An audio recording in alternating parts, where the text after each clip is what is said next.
Joining us now to discuss the issue is Rabbi Hirschfield. He is the president at the National Jewish Center for Learning and Leadership. Thank you for joining us, Rabbi.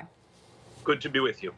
All right, Rabbi Hirschfield, according to the New Jersey Attorney General, the two suspects in that deadly shooting at the cemetery and then the kosher supermarket held anti-Semitic views, and they had, at the very least, expressed interest in the Black Hebrew Israelite group. Tell us more about this group.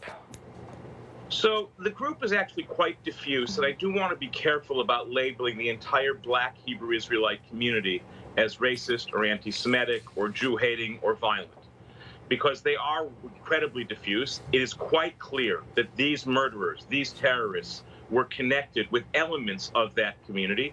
It's a community that goes back over 100 years. It was part of a Black nationalist movement that emerged across the United States. Their core belief is that they are the true Israelites, that the people who descended from the 12 tribes have all been lost, not just the 10 tribes lost 800 years before the Common Era, but even the tribes of Judah and Benjamin were described to be the antecedents of the Jewish people globally. And that they, in fact, this diffuse group of African Americans, are the real descendants of the biblical Israelites. The problem with that is that, like any triumphalist ideology, it can't help but in some ways generally demean the people who think you're better than. They are part of a community that doesn't settle for demeaning, but believes that all people who oppose their supersessionist ideology are their enemy. That is why they hate Jews, this particular group. They also hate the police, the United States of America. They generally don't like white people. And so really, like any racism, the who is hated is almost incidental, and it connects to your piece on Jeremy Corbyn, because it has to do with being overcome by a hatred that is so total you don't even realize when you're practicing it each and every day. And that's why it's really dangerous.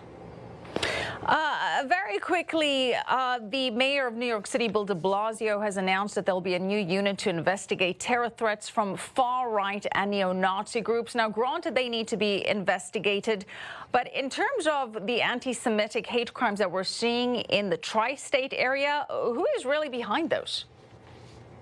They really run the gamut. The truth is the majority of anti-Semitic violence has come from the right. The majority of all forms of kind of far, whatever, left or right terror in the United States have come from the right. I don't care where it comes from. I care who it's murdering. Yeah. So for the mayor to have stepped out and said we're going to investigate from one side of the political spectrum, I actually think contributes to the problem itself, both because it misses potential bad actors, potential terrorists, and also because it inflames those who may feel, why are you only identifying and looking at one side of the community? Investigate the crime and the criminals. Don't worry about what ideology it comes from, because I promise you, fair point, the people who mourn their dead, they don't care what ideology the person has, except to the extent that it got their loved one murdered. And so that's why you have to go after the crimes and the criminals and the ideologies that animate them, wherever they come from, right or left, Jewish, Muslim, or Christian, or secular. All right. Thank you so much, Rabbi Hirschfield. All right.